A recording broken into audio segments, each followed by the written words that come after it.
અમારું રાષ્ટ્ર, અમારા રાષ્ટ્રના નાગરિકો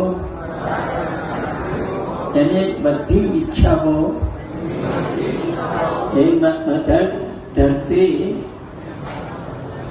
હે માતા ધરતી એને અન્ન, પાણી, સંપત્તિ, ભૌતિક, દૈવિક, આધ્યાત્મિક આ બધી સંપત્તિ અમને પ્રાપ્ત થાવ. આરોગ્યતા, આધ્યાત્મિક, ફિલોસોફી એટલે ફિકરથી આપણે દૂર કરી દો, અમને ચિંતા રહિત કરી દો. એટલે આજે સેવકગણોને ખૂબ ગૌરવ લઉં છું.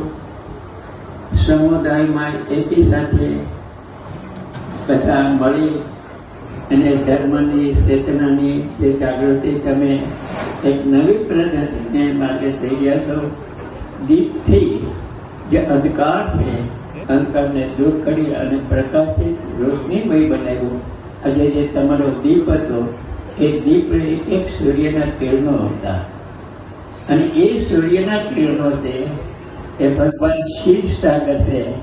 એ ભગવાન એ તમારા દીપના કિરણો છે. ક્ષીર સાગર સુધી ભગવાન શયન ખંડની અંદર શેષનારાયણની શૈયા પર બિરાજમાન છે અને નારાયણની અને શરણ પતે સુઈ રહ્યા છે.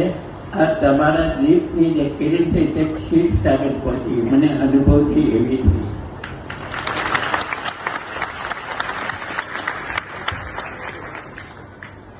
ક્ષીર સાગર કેટલીક બાહ્ય ક્ષીર સાગર છે એવો તમારી અંદર ભૌતિક શરીરમાં ક્ષીર સાગર જે તમારું હૃદય છે